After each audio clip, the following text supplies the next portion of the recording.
Allez, à lundi, Madame Baudier. À lundi, fait-elle depuis le portail pendant que l'infirmière ouvre la portière de sa Clio. L'averse vient de cesser et les gouttes filent leur petit chemin froid le long des losanges du grillage. Ça sent le jardin mouillé. Elle referme le portail en suivant du regard la voiture qui démarre et s'en va. De l'eau de pluie plein la paume. Il ne fait pas bien chaud dans les 9 et quelques, mais elle a mis son gros gilet pour profiter un instant du dehors et du frais. Ceux qui travaillent sont au travail, les gamins à l'école, en face pas un chat dans le café. Une voiture traverse le bourg par-ci par-là. Elle se laisse un peu aller dans le creux de l'après-midi avant de se remettre à faire son petit fourbi, comme elle dit au téléphone à sa fille. C'est bientôt l'heure d'été. Le passage à l'heure d'hiver lui fiche toujours un coup au moral. Elle et les vaches, plaisante-t-elle, ça ne leur réussit pas ce jour dont on leur tire en douce une heure de sous les pieds dès Toussaint. C'est un grignotement qui la fatigue. Il paraît que c'est la dernière année à cause de l'Europe. Elle attend de voir. Quant à l'arrivée du printemps, elle ne sait plus trop ce que ça lui fait. Elle ne rentre pas tout de suite pour faire provision de lumière grisée, se ravigoter l'âme au miroitement des flaques. Par la vitrine en face, elle aperçoit Jacqueline qui passe un coup de balai, bonjour de la main, et retourne s'activer derrière son comptoir. Une petite voiture bleu foncé ralentit devant le café et s'arrête le long du trottoir dans un bourdonnement d'infrabasses. La portière avant est raflée et la démarcation tracée par l'essuie-glace dans la crasse incrustée malgré la pluie récente ne lui échappe pas. Elle déchiffre l'inscription absconse du bandeau autocollant posé au ras du coffre sur la lunette arrière. Air balif, j'ai la forme maintenant, demandez-moi comment. Ma foi oui, je me demande bien comment, pense-t-elle. Le moteur et le bourdonnement s'interrompent et un genou tout blond sort de la voiture. Il porte des baskets d'oiseau des îles et une veste ouverte sur son polo, bien trop légère pour le temps qu'il fait, marquée Adidas, en long, en large et en travers. Ça rentre au café en plein milieu de l'après-midi. Ça n'a pas l'air de courir après le boulot, même si ça a la forme maintenant. Est-ce que ça a vraiment la forme d'ailleurs ? Les temps sont durs aussi pour les genoux. Et puis on les a trop habitués. À quoi au juste ? Une incertitude les fleurs, elle ne sait pas trop. À leur téléphone et à leur basket peut-être. Ou à manger sans horaire. Hein. Comme elle n'a pas eu cette chance d'être grand-mère, elle ne sait pas trop. Ses cheveux blonds, c'est bien joli quand même. Elle fait demi-tour pour rentrer chez elle. Elle contemple les tiges de ses rosiers emperlés de pluie. Elle a eu la main un peu forte en les taillant. Comment vont-ils s'en sortir cette année ? Elle se réjouit à la pensée des pélargoniums qui vont refleurir sur la fenêtre de sa cuisine.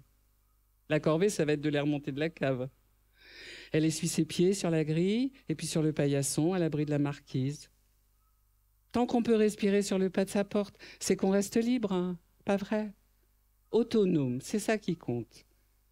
Sentir autour de soi l'air tout embaumé d'eau. Autonome.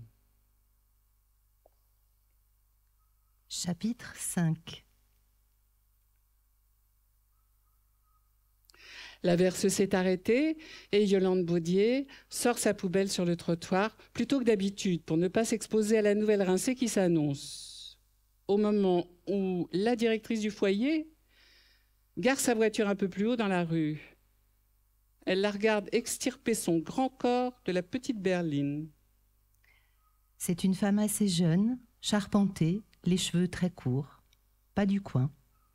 Yolande a entendu parler de son arrivée au printemps dernier, mais ne l'a vue pour la première fois qu'au marché de Noël du comité des fêtes, où le foyer tenait un stand joliment décoré avec vente de gâteaux et de porte-clés fabriqués par les résidents.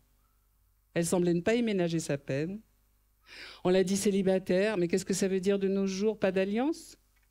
D'après la secrétaire de mairie, elle habite à Saint-Rémy. Il lui faut 25 bonnes minutes de route pour arriver au village. Parfois, elle travaille tard. Parfois, elle revient le dimanche. C'est arrivé la nuit aussi, dit la secrétaire de mairie, à cause des soucis au foyer. Une bosseuse.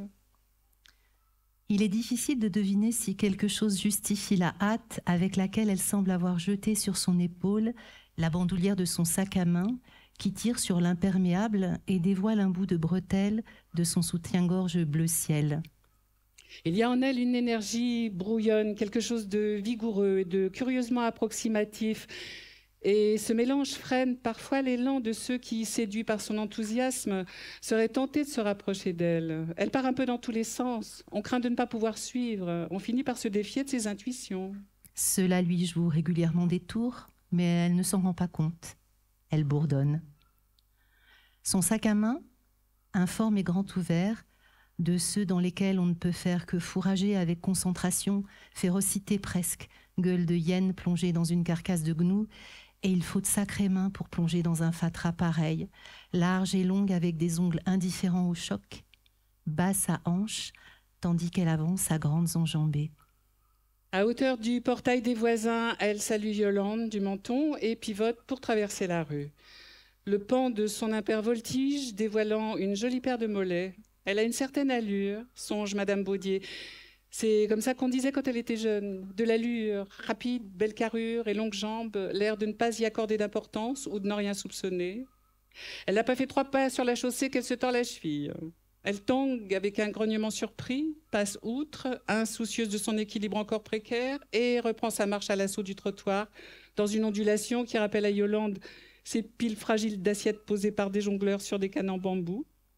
Elle pousse la porte du café, la ceinture de son impair sortie d'un des passants caresse sa cheville. Drôle d'allure tout de même, le genre à filer ses collants sans arrêt. À peine est-elle entrée que Jacqueline fait signe à travers la vitrine à Yolande que ni une ni deux ferme son portail et rapplique. Madame est là parce que Jean-Luc et Jean-Claude ne sont pas rentrés au foyer. Madame de Backer, Joanne, ajoute la directrice en hochant gravement la tête. C'est la directrice, précise Jacqueline, à Yolande, même si elle sait bien que Yolande sait. C'est l'éducatrice qui m'a appelée il y a un quart d'heure pour savoir ce qu'il devenait. Elle se tourne vers la jeune femme. Qu'est-ce que je peux vous offrir? Sans attendre la réponse, elle se dirige vers le comptoir. Rien, merci. Joanne voudrait parer au plus pressé. Et toi, Yolande? Yolande secoue la tête. Merci. C'est sûr, même pas un petit café? Oh là là, non, à 7 heures sûrement pas. Merci, Jacqueline. Vraiment, vraiment rien, roucoule Jacqueline, en revenant sur ses pas. Alors asseyez-vous tout de même. Elle laisse à peine leurs 3 chaises le temps de grincer contre le carrelage avant d'enchaîner. Ils sont partis du café il y a un fameux bout de temps. C'est ce que je lui ai dit. Il devait être 15h30. Juste avant que ça se remette à tomber des cordes. Sans quitter Jacqueline des yeux, Joanne a posé son sac sur ses genoux. Elle veut tout savoir. Ça tombe bien. Jacqueline embraye. Alors ils m'ont commandé un Orangina Light et un chocolat. C'est Jean-Luc qui a commandé. Il fait bien attention pour Jean-Claude. Toujours, il lui prend du sans sucre. Et lui, il a demandé un chocolat. Sinon, on a regardé les inondations à la télé avec Jean-Claude. Ça le brassait, j'ai bien vu. Alors après, je l'ai laissé dire ses petites blagues. Il a fait comme d'habitude, il voulait m'acheter le café, toujours avec ses euros et ses 99. Vous ne connaissez pas Yolande, mais il passe son temps à vouloir acheter des maisons et il a toujours des prix en 999 et quelques. J'ai bien compris que c'était dans son handicap, mais je ne le contrarie pas. C'est vraiment pas méchant. Jacqueline est lancée, passe la seconde. Bon, par contre, ça a tourné un peu vinaigre à cause du loto. Il m'a fait un caprice pour jouer. Comme un gosse, hein, mais c'est sûr que c'est un peu un gamin d'un autre côté. Elle hoche la tête en guettant l'approbation de la directrice. C'est bien un peu embêtant de leur dire non, mais je sais qu'ils n'ont pas le droit.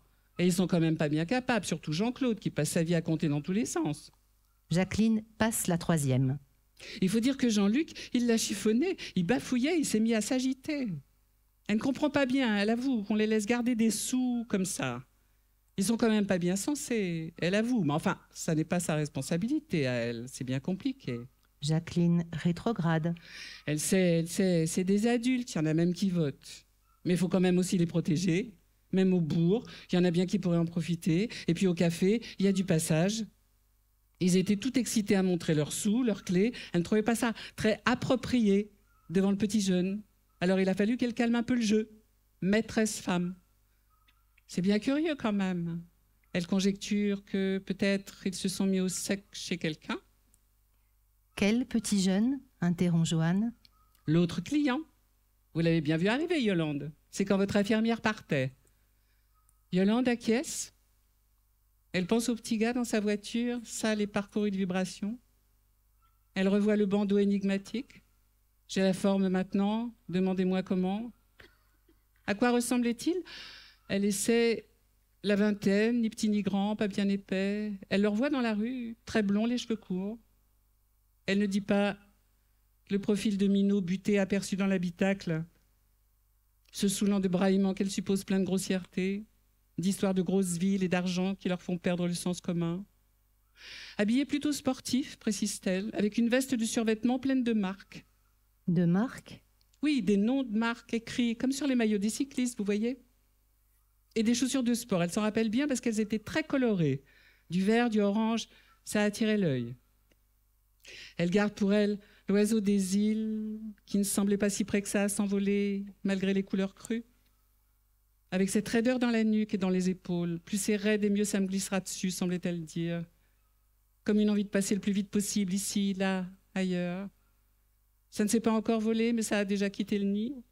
Plus chez soi, pas envie de s'éterniser. On claque fort la portière. J'ai la forme maintenant.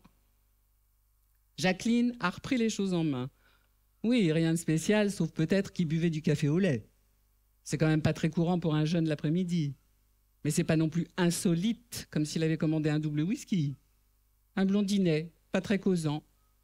Mais Jean-Luc et Jean-Claude lui ont fait une de ces danses du tapis quand ils ont su qu'il était d'Abbeville. Ah bon? Joanne sort son portable de son sac, le déverrouille et vérifie qu'elle n'est pas en mode silencieux et qu'elle n'a raté aucun message. Abbeville? Ma foi, oui, Abbeville. C'est de là qu'ils viennent tous les deux. Ils m'en ont assez parlé d'Abbeville. Je pense que ça a été des fameux piliers de bistrot. Ça a dû drôlement picoler avant d'arriver jusqu'à vous. Vous savez bien, le genre à qui on paye le coup. Elle repousse sa chaise et se lève, sous l'effet du dégoût. Il faut qu'elle bouge. Elle leur propose un petit déca qu'elle ne refuse pas. Derrière le comptoir, elle songe à la bêtise humaine. Elle n'a jamais voulu de ça chez elle. Laisser les gros malins faire boire les simplets, même s'il faut les idées larges quand on tient un café, il y a quand même des limites. Ils sont partis juste avant la pluie, dit-elle en retirant les tasses du percolateur. Et le genou, il a dû partir dans les 5 minutes après. Peut-être qu'ils se sont mis à l'abri quelque part. Il en est quand même tombé une bonne.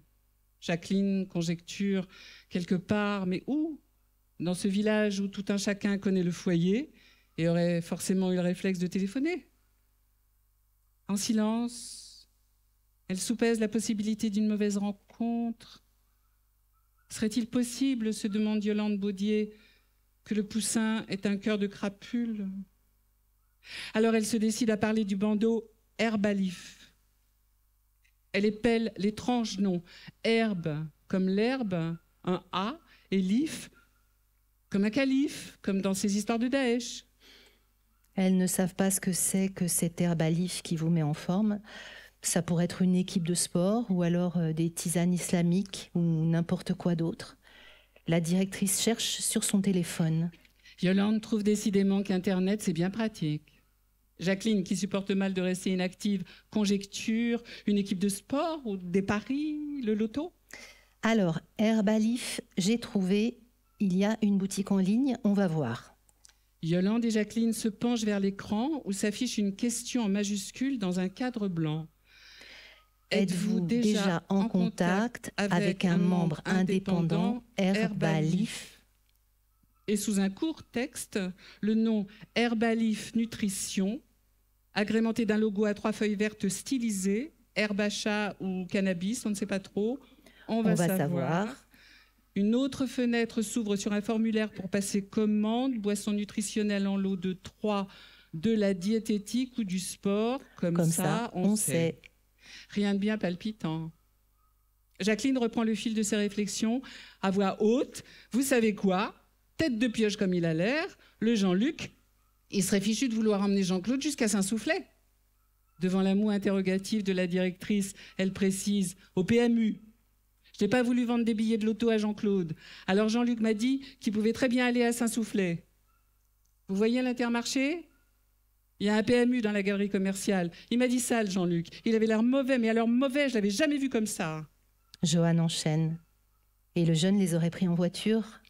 Ou n'importe qui d'autre? J'appelle les gendarmes.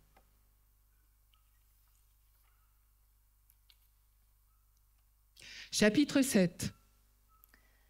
L'embout de plastique rouge oscille follement au bout de sa grosse chaînette chromée. Il cogne avec l'obstination d'un petit oiseau contre la paroi grillagée du caddie que Jean-Claude pousse dans les flaques du parking. Les autres chariots vides attendent, mufles et croupes encastrées, qu'on dénoue leur entrave pour les mener un à un au milieu des rayons. Jean-Luc regarde les orbes insensés des roues sur le bitume et un rire silencieux le secoue.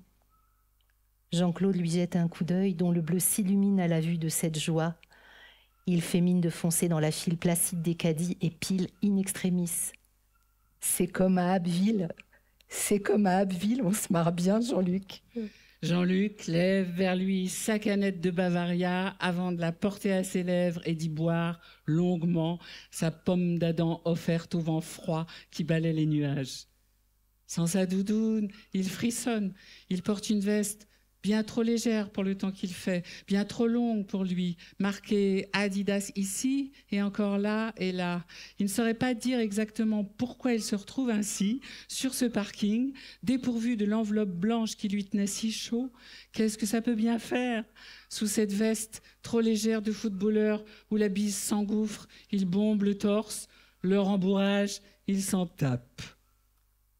Rouge, essoufflé, Jean-Claude se campe devant l'abri où sont enchaînés les chariots dont il a décidé de prendre la garde avec une détermination formidable. Il ouvre une canette de coca et il en a déjà vidé une qui gît écrasée à ses pieds. Et Jean-Luc s'en préoccupe. « Fais attention au diabète !» crie-t-il d'une voix pâteuse.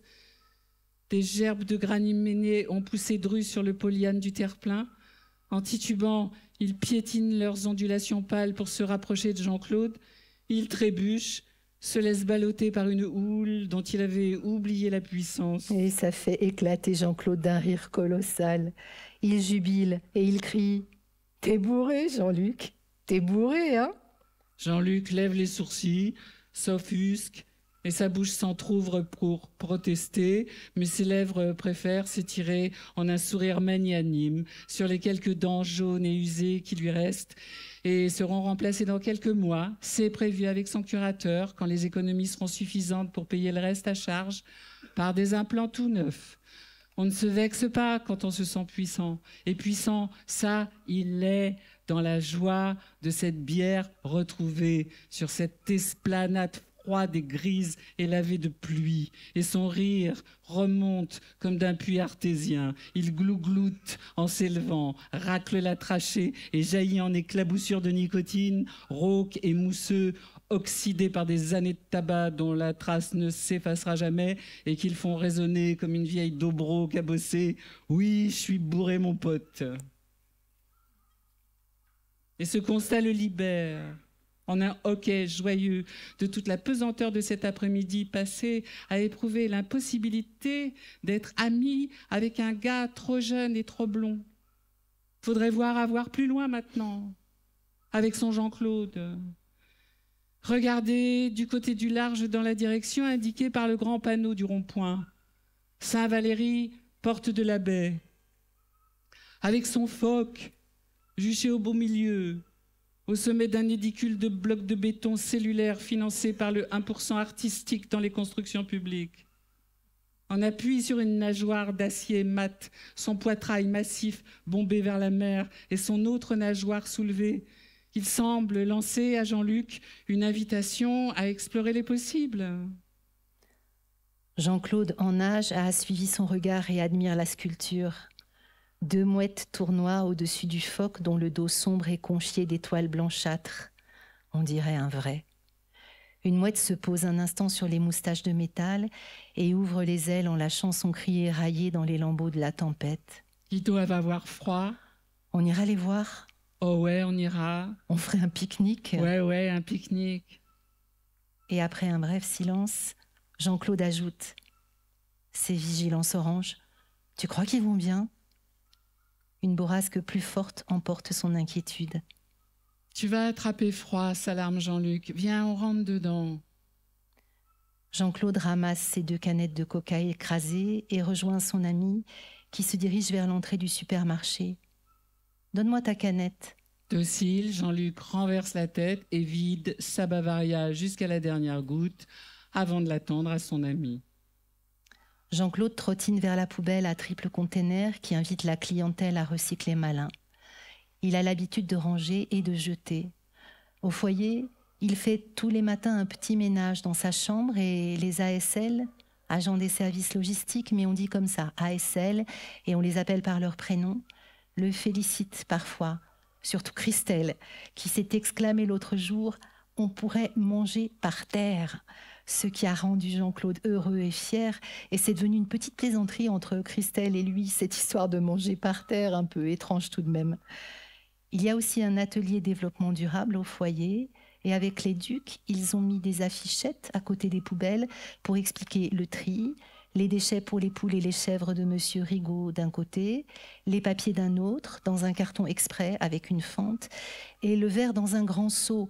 On peut y mettre les canettes aussi.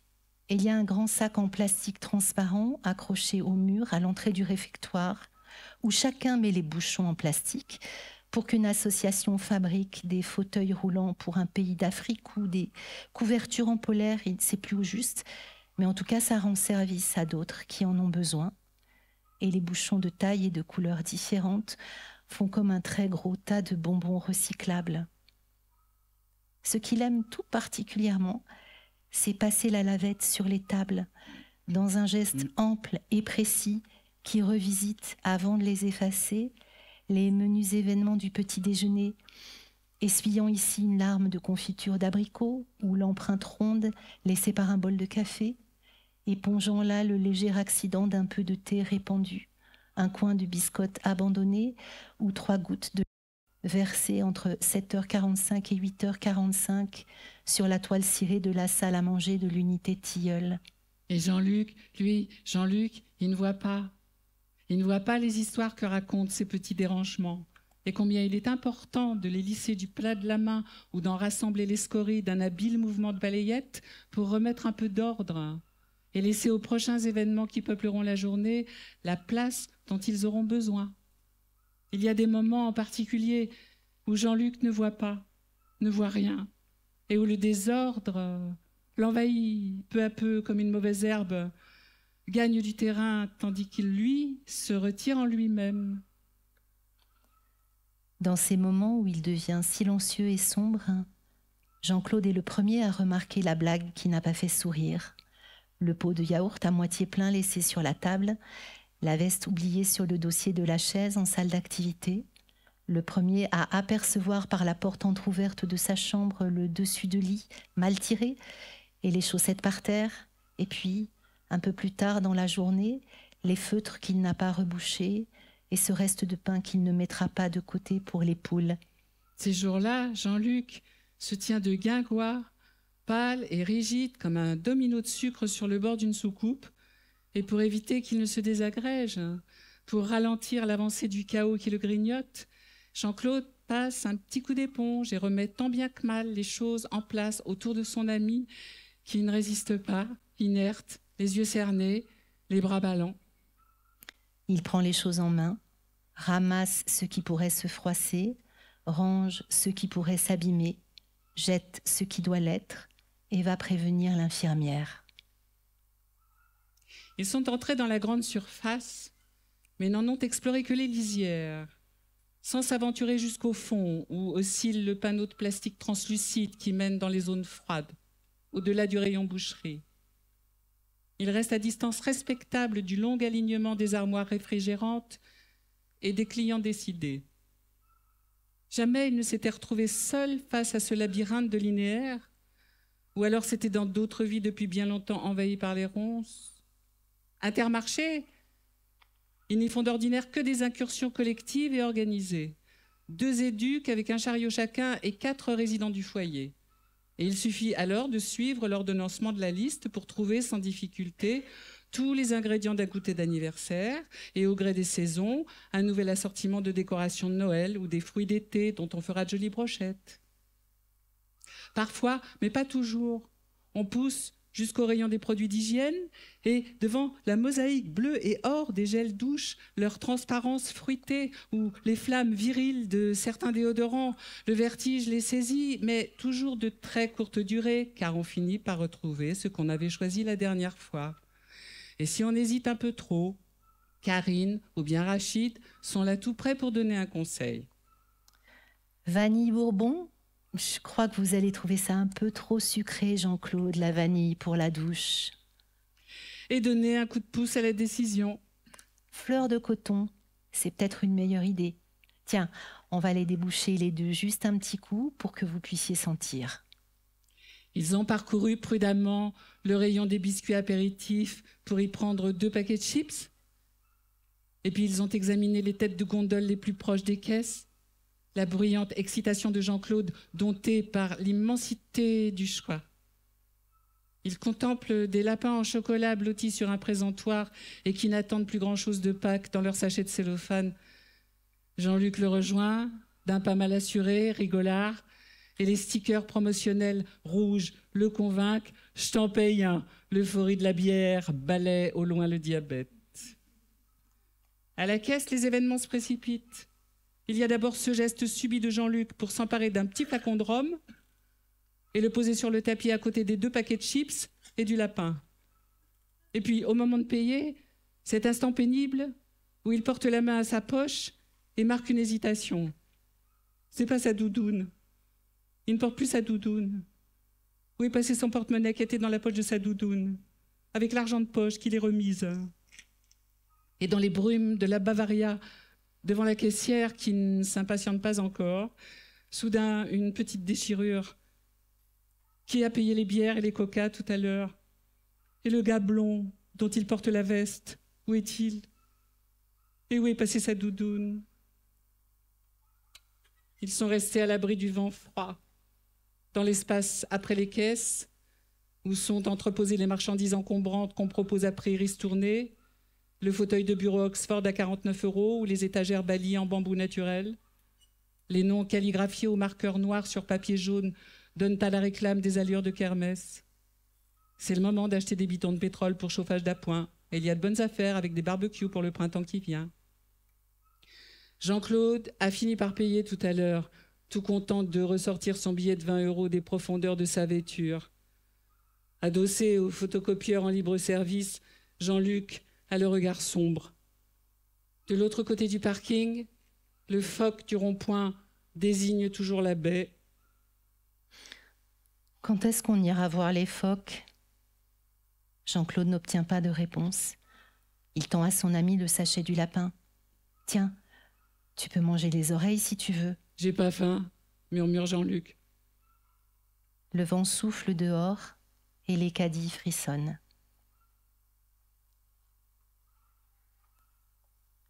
Le chocolat est creux, le lapin se disloque. En 3 bouchées, il ne reste rien qu'un magma sucré qui tapisse sa langue et son palais et se mêle dans sa gorge aux coulées salines des sanglots qui le submergent. Allez voir les phoques, les voir nager, souffler l'eau par leurs narines étranges, les regarder disparaître dans les vagues, s'étonner de leurs longues moustaches et de leurs nageoires comme des pieds, s'imaginer jouer avec eux, parmi eux, dans l'écume, on ne se noierait pas.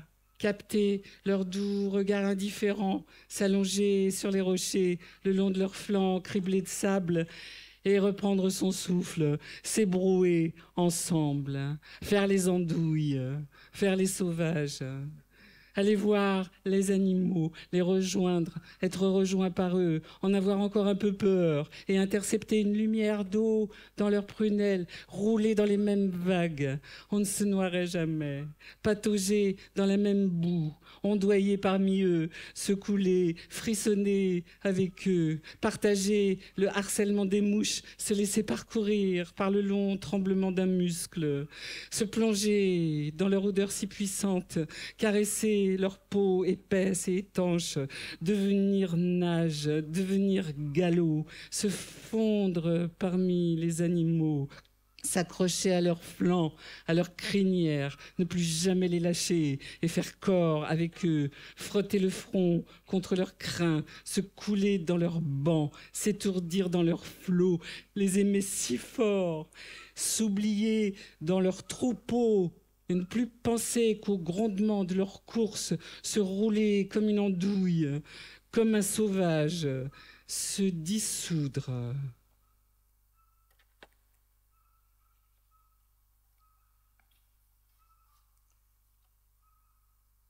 Chapitre 13. Ils ont quitté les bords de Somme et se sont arrêtés devant ce pré. Parfois, une étrangeté s'empare d'un paysage, comme le ralenti d'un événement qui n'arrivera pas. Depuis combien de temps marchait-il ? La lumière a décru. Au bout du pré, tout au fond, un rideau de pin. En lisière, 2 ou 3 poneys voilés d'un peu de brume. Derrière, on pourrait voir la mer. Jean-Claude a encore besoin de pisser, mais cela ne le réjouit plus. Cette abondance d'urine, ces longs jets trop fréquents le laissent chancelant. Il ne se tient debout qu'à grand-peine au bord de la route et doit s'adosser au tronc d'un charme pour parvenir à remonter sa braguette, le souffle court. Il lui faut se concentrer sur ce geste impitoyablement précis, saisir fermement la tirette entre le gras du pouce et l'index, se redresser un peu pour tendre le pantalon sur son pubis et tirer vers le haut afin de fermer la braguette. Il se retrouve en nage. Quelques gouttes de pluie froide se décrochent des branches pour s'écraser sur son crâne, son nez, le large dos de sa main. À ses côtés, Jean-Luc crève de froid. Le rembourrage de duvet lui manque à présent. Il s'arrache à la contemplation des poneys et scrute la sueur qui inonde le front de Jean-Claude. Son inquiétude à la mollesse de ces pinces de fête foraine que l'on amène avec d'infinies précautions à l'aplomb d'une peluche convoitée et qui ne s'élèvent avec leur butin que pour mieux le laisser glisser, couler presque, hors de leurs griffes devenues flasques. L'inquiétude de Jean-Luc le tourmente sans rien agripper et remonte à vide, se tapir dans le clignotement éreintant des ampoules jusqu'à ce qu'il remette quelques pièces pour essayer encore de comprendre ce qui lui fait tant de soucis et que l'alcool dérobe à son entendement. Il se passe quelque chose arrive à Jean-Claude et il est sourd. L'un titube et l'autre vacille, égarés au bord de ce champ qui semble n'avoir pas de fin. L'écume de la bière a effacé leurs pas, il leur sera impossible de retrouver le chemin. L'imminente nécessité de l'injection retard s'infiltre sous sa peau et le fait grelotter. Jean-Claude ne peut pas se remettre d'aplomb. Sa carcasse glisse le long d'un tronc de charme. Il s'affaisse. Son ami lutte de toutes ses forces contre ce colossal affondrement. Il dit « Jean-Claude, Jean-Claude, tombe pas, tu tombes, tombe pas !» Et ses bras ne peuvent rien pour empêcher la chute. Et les yeux bleus de Jean-Claude se révulsent et de la bave coule sur son menton. Et vraiment, il n'y peut rien, rien de rien avec ses bras comme des allumettes. Il pleure, il ne peut pas s'en empêcher. D'ailleurs, il ne sait pas. La seule chose qu'il tente, c'est de donner à Jean-Claude une béquille de chips sortie de la poche de cette veste étrangère qui ne lui tient pas chaud du tout. Faut les sucrer. Quand ils ont des malaises de diabète, ça lui remonte du foyer. C'est bref, accès de panique, des auxiliaires de vie. Jocelyne, passe-moi une confiture, il y a Béatrice qui n'est pas bien du tout. Alors, comme il n'a pas de sucré sous la main, il espère que le salé fera l'affaire, mais la bouche reste close. Les dents de Jean-Claude grincent si fort que ses pleurs redoublent et les miettes s'échouent sur le menton de son ami. Mi-assis, mi-agenouillé au pied de l'arbre, il soutient la grosse tête ballante au creux de son épaule et le buste de Jean-Claude affalé de tout son poids sur son pauvre thorax. Ils sont là, le chétif et l'inanimé, et la pluie glisse et s'épand sur le vide du grand pré. Ils se tiennent là, abandonnés l'un à l'autre, corps transis sous cet arbre effeuillé. Ils se sont affaissés sans points cardinaux et sans force, et Jean-Claude respire à peine, par saccades, les yeux fous sous ses paupières qui frémissent. Une ligne à haute tension les enjambe avec ses bottes de 7 lieues et poursuit sa trajectoire égoïste pendant que la pluie ruisselle sur les joues de Jean-Luc et sur ses phalanges tatouées jusqu'à en diluer le bleu, en emporter les lettres comme des alevins qu'un courant éparpille, et les voilà seuls, gisant sur ce bord de route alors qu'il est bien tard, et le paysage les engloutit peu à peu. Où sont passés les poneys ? Jean-Luc n'est pas fou, il y avait des poneys là-bas près des pins. T'as vu les poneys, Jean-Claude ? Allez, viens, lève-toi, on va les chercher. Viens, Jean-Claude, t'aimes bien les poneys ? Mais comme son ami ne réagit pas, il se dégage avec d'infinies précautions de sous sa masse inerte et l'adosse comme il peut au pied du tronc. Puis il se lève et se met à gémir doucement, debout contre la clôture, martelé par la pluie. Il arpente le bord de la route, 10 pas par ici, 10 pas par là. Il faut se calmer, calme-toi. Jean-Luc regrette tellement sa doudoune, on dirait qu'il crie. L'homme qui arrive porte une cape de pluie et une besace en bandoulière. Il a traversé le champ à longues enjambées élastiques, marquant sporadiquement de courtes pauses pour s'accroupir et considérer on ne sait quoi au ras du sol, incliner une touffe d'herbe, soulever à demi un fragment de racine, humer quelques secondes, se redresser, repartir. Il passe sous la clôture et les rejoint. De son capuchon bien noué émergent 2 verres de lunettes criblées de pluie et la pointe d'un nez assez long qu'il penche vers Jean-Claude étendu. « Qu'est-ce qu'il a ?» Il a hélé Jean-Luc. « Il a trop de sucre, c'est le diabète. »« Ah, faut faire attention au diabète. » Il a parlé fort, se redresse et extirpe de sous sa cape dégoulinante un grand mouchoir pour essuyer ses lunettes, les yeux tout plissés sous ses sourcils gris. « Faut faire attention au diabète. » Sa voix a légèrement vrillé sous l'effet de la contrariété. « Vous avez vu les poneys ?»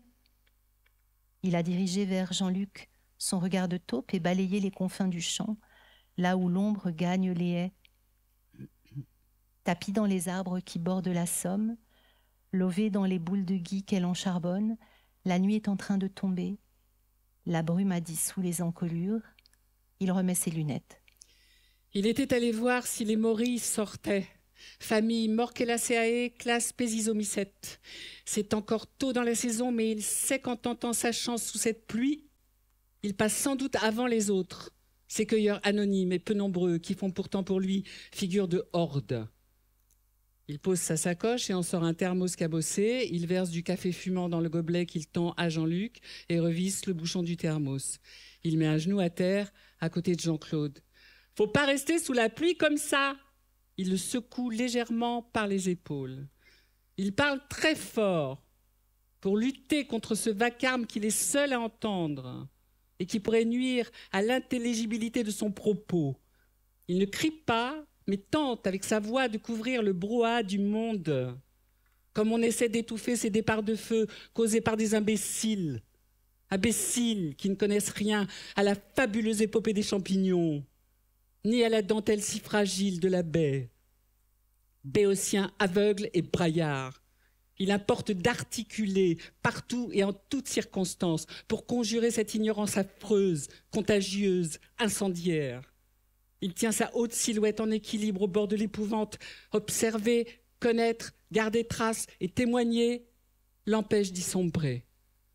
Il a annoté tous les guides de son écriture précise et systématique, jusqu'à saturer leurs feuillets innombrables et épuiser leurs reliures. Il a fini par les réécrire, tous, sur des cahiers soignés. La méthode importe. Alors bien sûr, ça le rend assez pénible et difficilement fréquentable.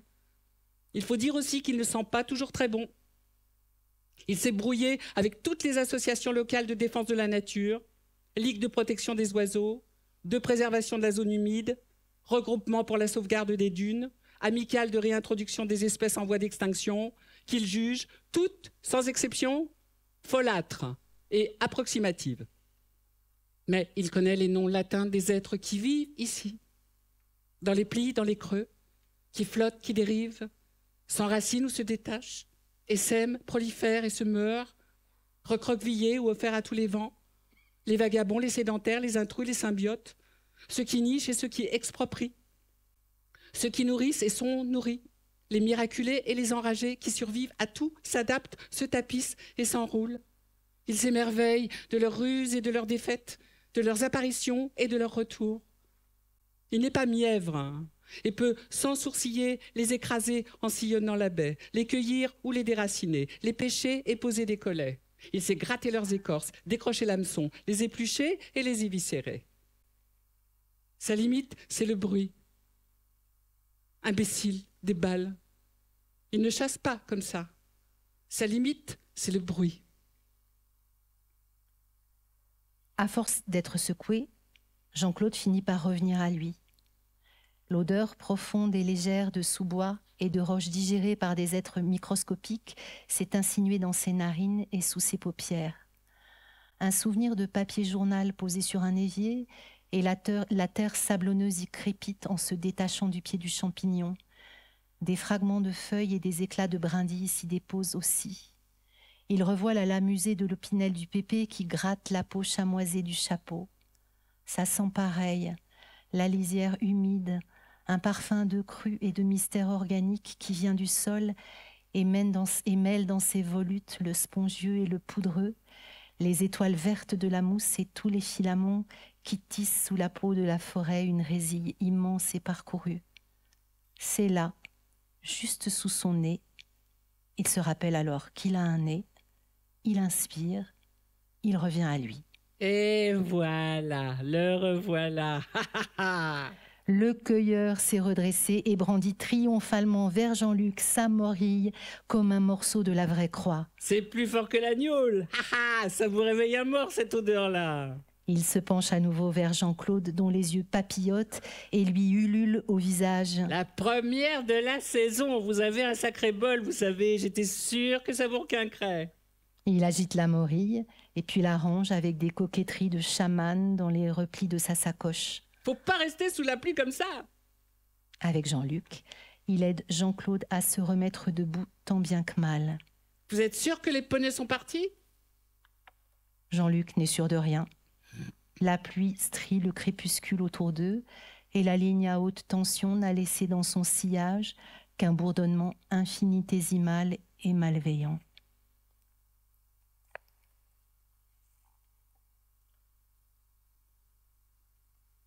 Chapitre 19.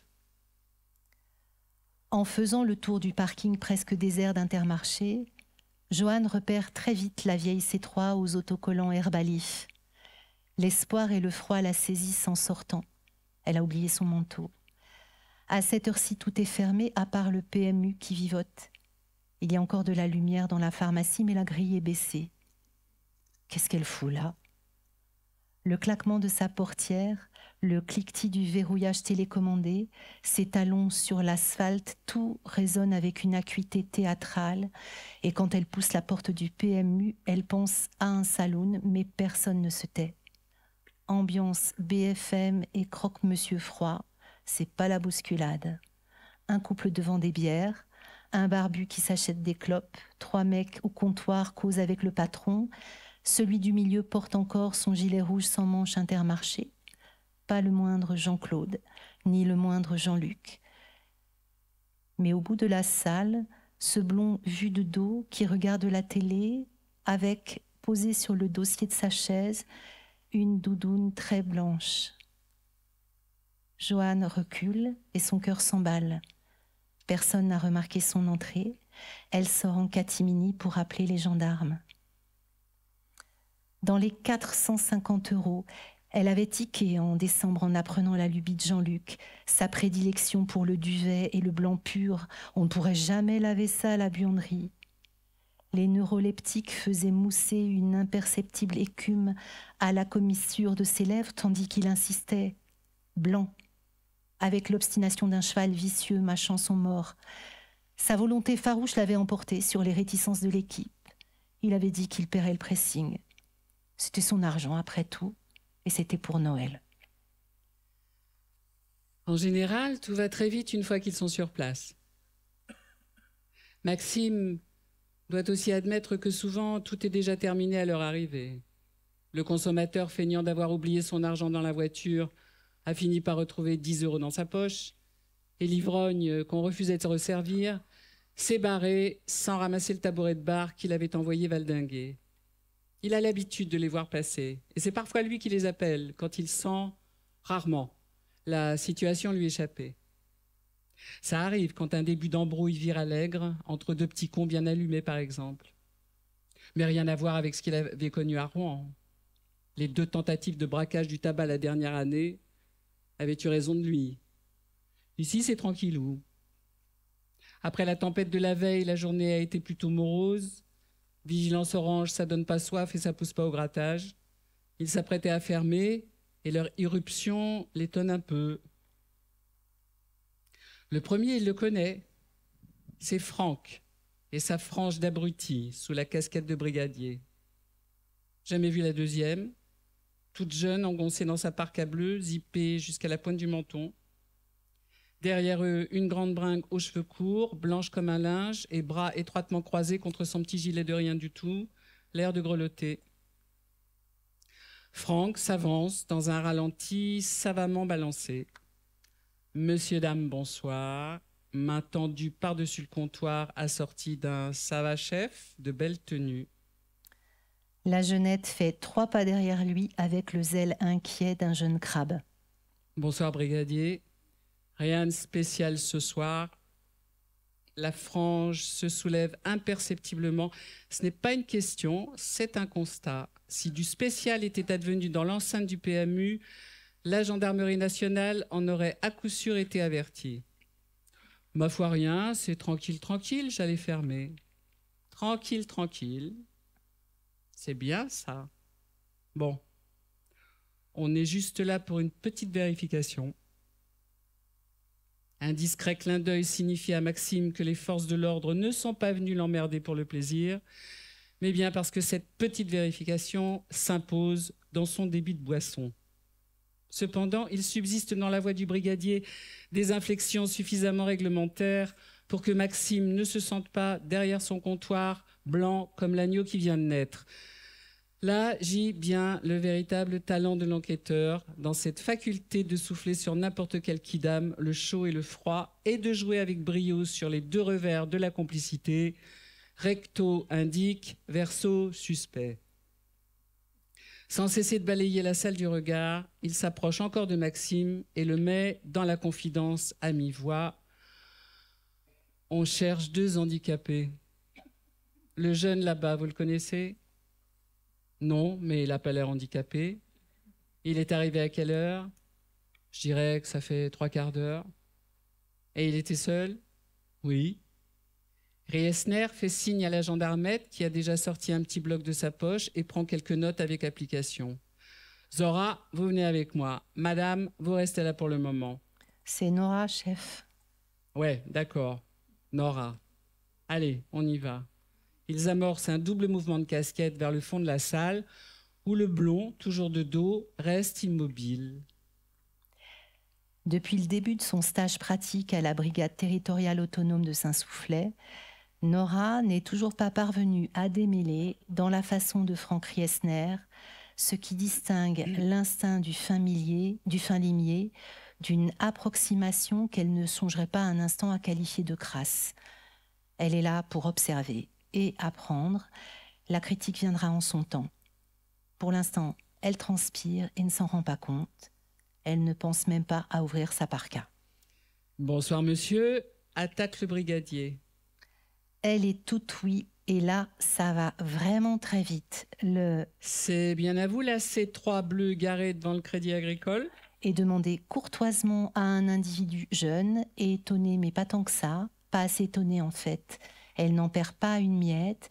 Il répond qu'il n'a pas vraiment remarqué si c'était devant le Crédit Agricole. Pas vraiment remarqué, répète Riesner. Et Nora sait que ça commence là avec ce pas vraiment érigé en miroir sans teint, et elle sent que le gars l'a senti lui aussi. Il tend les papiers du véhicule, il demande s'il y a un problème et si elle gêne, voix plate, sans faire le malin. Et là, Riesner, il a cette réponse de ouf, il lui fait super calme. Si elle gêne ? Non, pas pour le moment, non. Bam ! Pas pour le moment.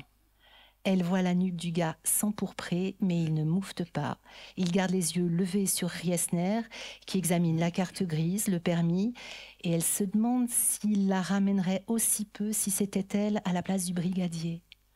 Des yeux trop levés pour être honnête, Nora se méfie des mecs francs qui ne sillent pas. Elle a affûté son sens de l'observation, mais elle ne songe toujours pas à ouvrir sa parka. Dans la tête de Riesner aussi, c'est vigilance orange et ces questions fusent. Vous venez d'où ? Vous allez où ? Les réponses importent peu. L'important, c'est de donner le tempo et de profiler le type en 2 temps, 3 mouvements. Ensuite, on y va franco. Cet après-midi, vous avez fait des rencontres ? Effet de surprise garanti, déstabiliser l'individu. Oui, répond le jeune, qui tout de go donne une description qui colle au signalement des 2 pensionnaires. Apparemment pas désarçonnés, il demande s'ils ont eu un problème. Pas prêt à se laisser déstabiliser par la stabilité d'une crapule en puissance, Riesner ne lâche pas un pouce de terrain. Pourquoi vous me demandez ça? Vous pensez qu'ils ont eu un problème? Nora voit le gars s'énerver au mouvement de sa pomme d'Adam. Il bredouille averse, loto, voiture. Ils devaient rentrer dans leur foyer et ils n'ont pas fait signe. Vous avez peut-être remarqué quelque chose, enchête Riesner, décidé à se montrer ouvert à toutes les hypothèses. J'ai rien remarqué. Sous la frange, le cerveau de Riesner tourne à plein régime. Ce gars qui croise 2 neuneux en plein après-midi à un quart d'heure d'ici, qui prétend aller à Louviers mais qu'on retrouve à zoner dans le coin passé 21h, il désigne Johanne, restée près du comptoir. Madame les cherche. Le gars ne tourne même pas la tête vers elle. Quelle enflure, pense Nora. Alors elle se lance sans même demander l'aval du brigadier. Et cette doudoune, elle est à vous? Et cette parka, elle est à toi? La riposte du type lui fait l'effet d'une gifle. Elle se précipite pour lui faire fermer sa gueule, mais Riesner s'interpose avec un « C'est bon, Zora, c'est bon ». ferme, qui en dit long sur sa conception de la gestion des ressources féminines en gendarmerie. Dans la foulée, il rive son clou au petit merdeux. Là, vous arrêtez tout de suite, là. On tutoie pas un agent dans l'exercice de ses fonctions. On vous pose une question, je la repose, on est poli, vous répondez poliment. Alors cette doudoune, c'est à vous? On peut la voir? C'est bon, marmonne le gars. Il prend la doudoune sur le dossier de la chaise et la lui tend. Johanne s'est ruée comme un boulet de canon qu'ils n'ont vu venir ni l'un ni l'autre, et elle arrache le vêtement de leurs mains avant que Franck ait pu réagir. « C'est à Jean-Luc !» hurle-t-elle. « Ils sont où?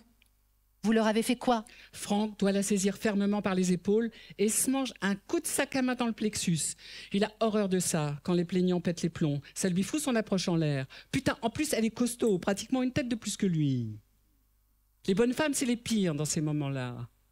D'une main, il fait signe à Nora, pour qu'elle prenne le relais. C'est pas possible, elle a dû flanquer des parpaings dans son sac, il en a presque le souffle coupé. Il ne perd pas des yeux le suspect qui s'est levé et se tient tout pâle devant sa table, raide comme un piquet. La petite, faudrait qu'elle réagisse un petit peu plus vite. La voilà qui s'approche et attire la grande bringue vers elle, avec des madame, pas très sûres d'eux. Elle a encore des trucs à apprendre. Et voilà l'autre qui se met à octer et pleurer dans les bras de Nora. C'est quand même bien d'avoir une femme en patrouille, pour l'écoute. Il peut reprendre l'initiative. C'est pas à vous, ça? Va peut-être falloir dissiper le doute, vous en pensez quoi? Vous savez, on sait faire preuve de discernement. Nora n'arrive pas à se dépêtrer du grand corps sanglotant dans ses bras. Elle essaie de digérer l'humiliation d'avoir manqué de sang-froid et de s'être fait cadrer comme une débutante. C'est qu'il a raison, le brigadier. Sang-froid, discernement et gradation de l'approche. En 1 minute, elle a oublié ce qu'elle avait pourtant étudié avec passion pendant des mois de formation. Piégée par une provocation qui a réduit à néant un savoir flambant neuf dont elle était si fière. Ne jamais s'aliéner le sujet, neutralité bienveillante du comportement en interrogatoire, envoler les cours de criminologie, la psychologie sociale, les techniques suédoises et les jeux de rôle qui lui avaient valu les félicitations des instructeurs. Ses joues et ses yeux brûlent, mais comme la femme pleure comme une madeleine, ça détourne l'attention. Elle aurait dû mieux cerner le profil de l'individu, qui de son côté ne bouge plus d'un cil et fixe sa table sans plus sembler s'intéresser à ce qui se passe autour de lui. Bon, je crois qu'on va aller discuter ailleurs, reprend Franck Riesner. On va commencer par faire un tour du côté de votre véhicule. Vous me suivez s'il vous plaît, monsieur? À Johanne. Vous nous attendez ici quelques minutes, madame? Clin d'œil à Maxime. Le patron va s'occuper de vous. Et après, on ira à la brigade. Et enfin, franche paternelle, à Nora. On y va, vous passez un coup de fil à l'OPJ, on aura sans doute besoin de lui. Elle sent passer entre ses omoplates le frisson de l'investigation en cours.